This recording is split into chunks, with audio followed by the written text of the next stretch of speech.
Hey everyone, so this is part two, and I wanted to take a moment to distinguish between the two Shahs that Margie mentions in Persepolis, because as I was reading, I often found myself confused, and I think it's just helpful to lay it out. So Reza Shah was the leader of Iran from 1925 to 1941, and he was initially put in place as leader, but he made himself into the Shah and started his own dynasty.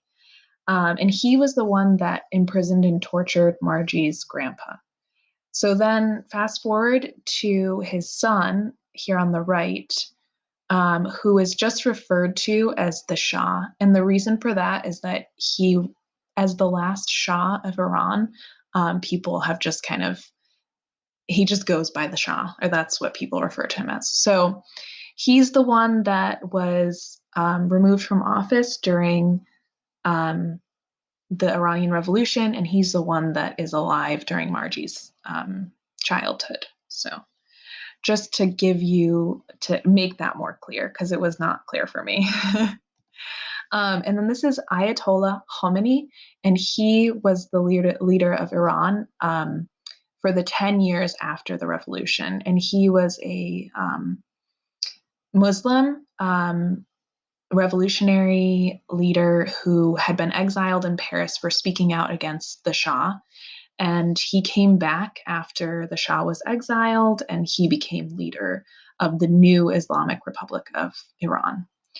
And he's a Shia Muslim, which I think is kind of important to point out because it's the second largest branch of Muslims, but it's only 10 to 15% of the Muslims in the world. Um, and then just a kind of some key reasons for the revolution, which I thought could be helpful because it's not quite clear.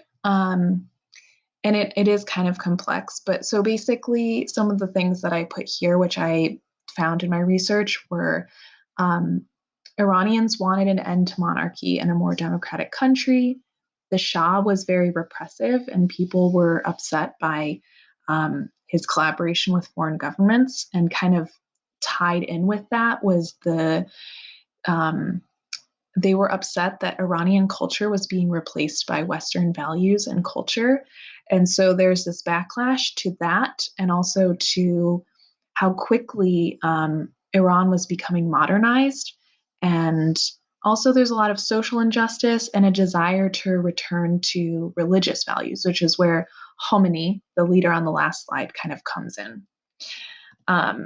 So last couple things, I found a really helpful timeline of the revolution, which you can click on here. And you'll see some of the events that we read about in Persepolis, like the cinema fire that killed hundreds of people, the Black Friday protests, and women marching to protest the veil. I found some super cool pictures of that, which you can see here.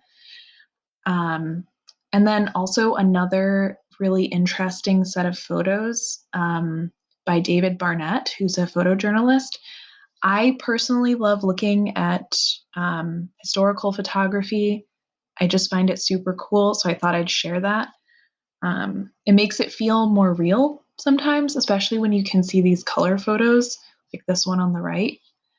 Um, and then lastly, I just wanted to share something else I found in my research, which is this awesome set of photos of contemporary Iran.